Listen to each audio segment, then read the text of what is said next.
ფერიდან რო შემოდის, ანუ უკვე არსებულად ხდება. ესაა სუბსტანციის და აქციდენციის მიმართების მომენტი, ხო?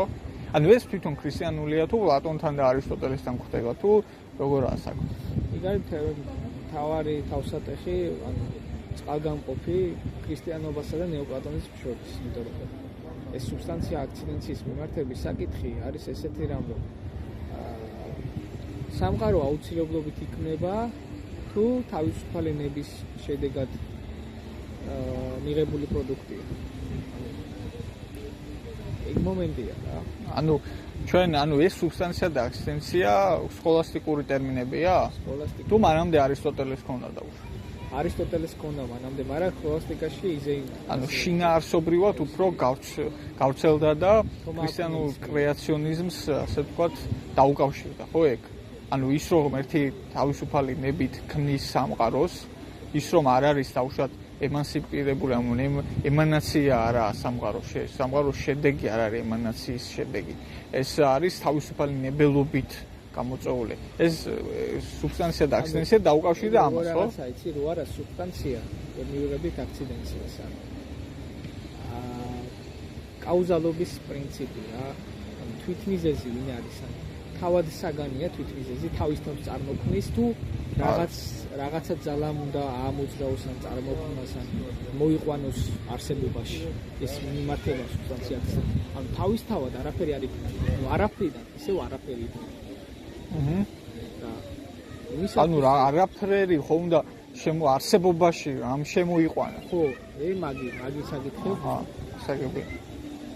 ხო მართალია, ისე ძალიან საინტერესოა ეგ მომენტი და თვითონ ასე მახსოვს, კაიხანია არ გადამიხედია მაგ საკითხს უშუალოდ.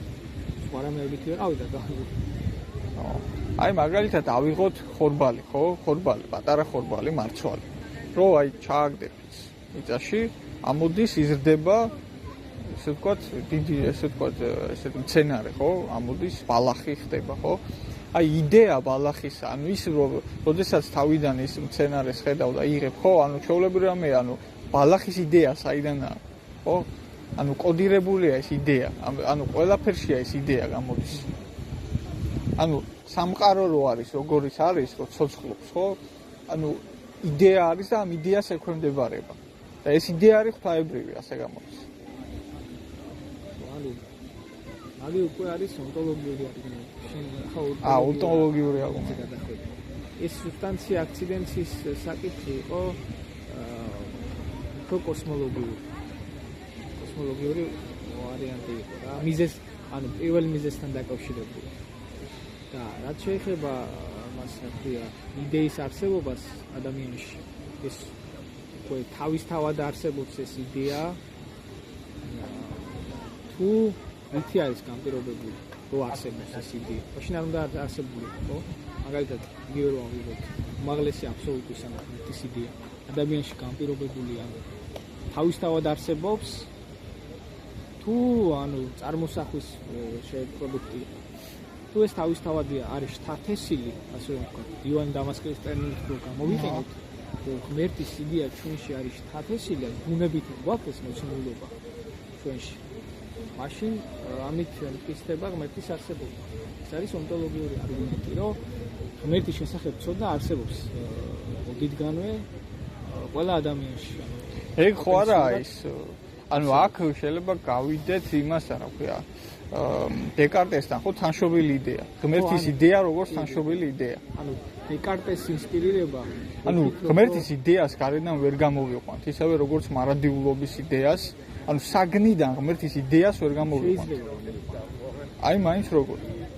აი მაგალითად რაღაცას ვხედავ, მაგალითად სამყაროს.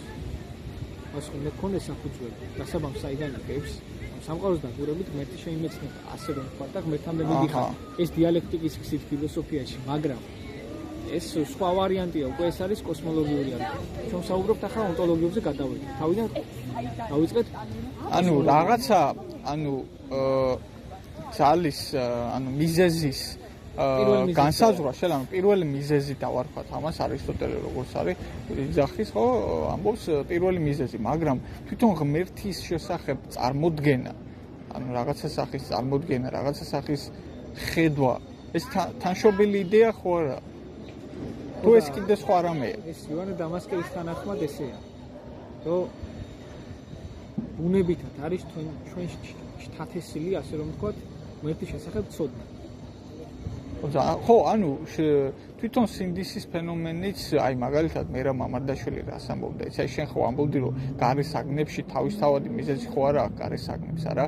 აი სინდის აქვს თავისთავადი მიზეზი. აქ იონა ხელოსნოზე შეგვიძლია ჩვენ გადავიდეთ და ვთქვათ ასეთი რამე, რომ თუ თავისთავადი მიზეზი, საგანს თავისთავადი მიზეზი აქვს, მაშინ რატომ არის მატერია ინერტული? მატერია ინერტულია, ესე იგი მატერიას არ შეუძლია წარმოქმნას თავისი თავი. ხო. უსიცოცხლოა. ანუ იმისათვის რომ ორგანული არსება წარმოუშვას, ამისათვის არაორგანული არსებიდან ორგანულ არსებობაზე გადასვლა აბსურდია. იმიტომ საჭიროა გამოვნახოთ ისეთი არსება, რომელიც არის ცოცხალი. ქრისტიანობაში უკვე პიროვნული ღმერთი. პიროვნული ღმერთი. აჰა. უპიროვნო აბსოლუტი უფრო მეტად ბერძნებთან შეინიშნება და ცხადია ინდოელებთან ეს უფრო მეტად არის. ანუ დურში ყველაფერი ღმერთის მანიფესტაცია ის სამყაროს და ადამიანის ხო? ხო.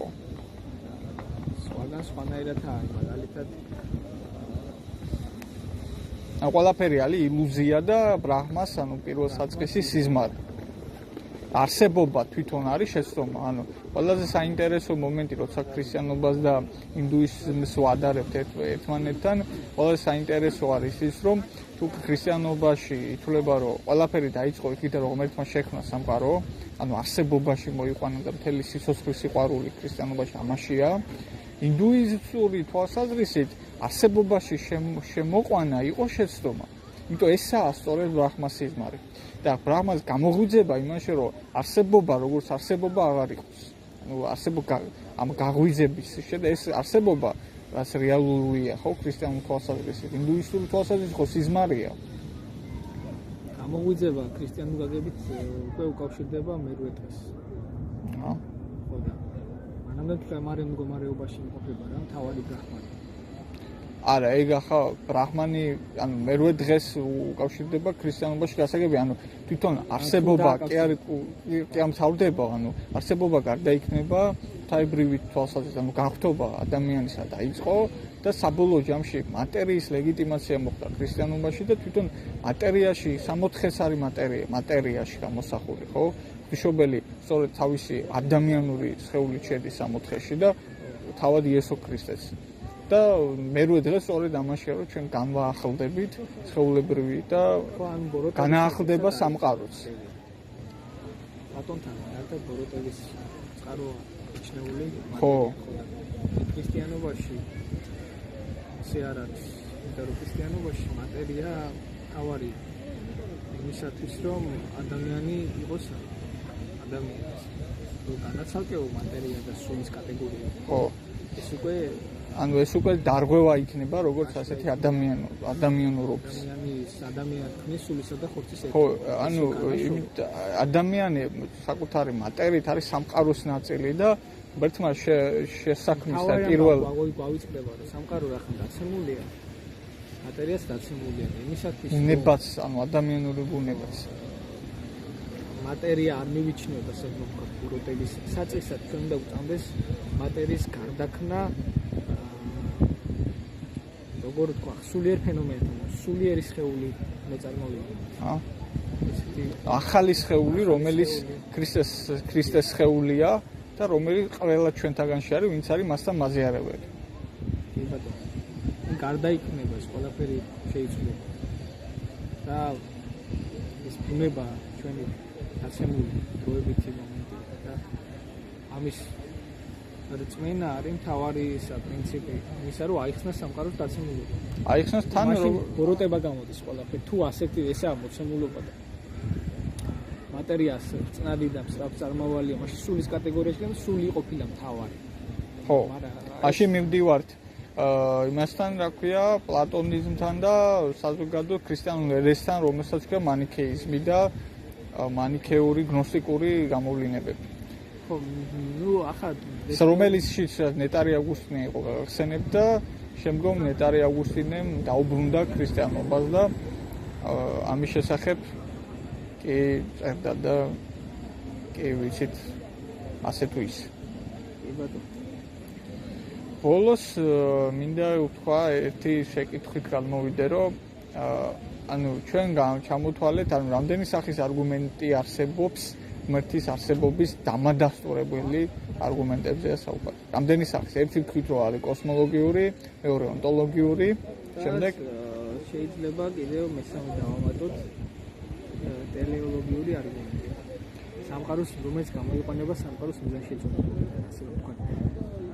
სამყაროს რო დაბალანსებული სამყაროში ამ წესრიგული არსებობს სამყაროში, აი აქედან მივიღებთ გონიერ მომწესრიგებელ დიზაინერს, ასე ვთქვათ. და ეს გონიერ მომწესრიგებელ დიზაინერი არის უმაღლესი აბსოლუტი, რომელსაც ღმერთს ვარქმევთ სახელად. და ისე აი კიდევ ერთი დადასტურების საკითხი არის, რომ ადამიანიდან დაიწყო დაცემულობა და ადამიანი რო დაეცა შემდგომ დაეცა სამყაროც, მიიყვა მას სამყაროც, იქიდან გამომდინარე ადამიანი არის ერთადერთი არსება, რომელსაც უწესრიგობაში აქვს ამ სამყაროში. თავის წესრიგს ქმნის, თავის utopიურ სამყაროს ასე ვთქვათ ქმნის და ადამიანი არის ერთადერთი არსება, რომელიც ნარჩენებს ტოვებს. დედამიწაზე არც ერთი სხვა ცხოველი ან არსება არ ტოვებს თავის ნარჩენებს, ანუ ბუნება მას იღებს, მაგრამ ადამიანი ტოვებს ნარჩენებს, აი პარკები, ელოფნები, რომელიც ბუნება არ იღებს. და ეს არის რა თქმა უნდა დაცემულობის კიდევ ერთი აი ფაქტობრივი გამოხატულება, ყველაზე უფრო საგნობრივი გამოხატულება. თულად არ ამბობს ვერდიევს, რომ ადამიანს გამახსენდა მასაკიმა რომ ვითხრა ეს რომ ადამიანი არის სოკოვანი დაავადება. ამას გულისხმობდა ვთქვათ, რომ ანაგვიანებს გარშემო ყველაფერს და მოკლედ ეს არის ანუ უწესრიგობის განმარტებებელი. და ხსნა რაში? ხსნა და გამოსავალი არის ბართლომეოსის წიგნის საკითხში და იმის გააზრებაში, რომ ბუნება ჩვენი ნაწილია და ბუნებას უნდა მივხედოთ მოვაროთ და ასე ვთქვათ არ დავანაგვიანოთ. აი ბართლომეოსის როგორც კალისტოს უერი და სხვა თანამედროვე ასე ვთქვათ ჩვენი ეკლესიის ორთოდოქსი ეკლესიის მამები აი საუბრობენ ხშირად, რომ თითოეული ადამიანი არის მღვდელი და თითოეული ადამიანმა რაც არ უნდა აკეთებდეს სამყაროში, გარე სამყაროში მოქმედებდეს, ასე რომ ვთქვათ, უნდა შესწიროს ღმერთს ეს ყველაფერი და აი ეს ყველაფერი ეს მადლიერების გამოხატვა არა მხოლოდ ღმერთის მიმართ გადაიზრდება, არამედ სამყაროს მიმართ და საბოლოო ჯამში ადამიანი უბრუნდება თავის პირველ საწყისს და ხდება სამყაროს ზრუნველი, სამყაროს ბატონ-პატრონი და არა მომხმარებელი, ასე რომ ვთქვათ და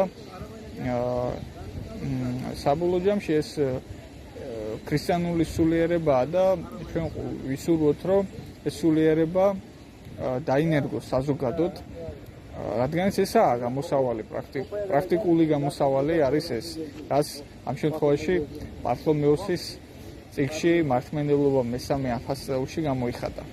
და ეს უწყება გავრცელდა სხვადასხვა ქვეყნებში, ენაში, მთელ მსოფლიოში. ერთი კითხვა მაქვს კიდევ ერთი საინტერესო დიალოგი გამოგვივიდა და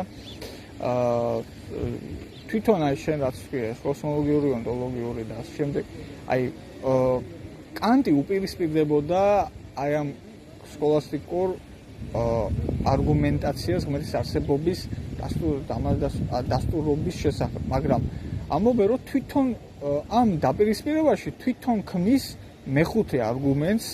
რა არის ეს მეხუთე არგუმენტი? მეხუთე არგუმენტი, რომელიც თავად მას შეიმუშავა, ასე ვთქვია მას მორალური ან იგივე ზნეობრივი არგუმენტი, რომელიც ანუ ხსნის ღმერთის არსებობის დასამტკიცებლად საკუთარ ადამიანში არსებულ ზნეობას უქვემდებარებს, ასე რომ ვთქვათ, ანუ ზნეობის და მორალის საფუძველი მაინც გადის ტრანსცენდენტულს, ანუ ღმერთს.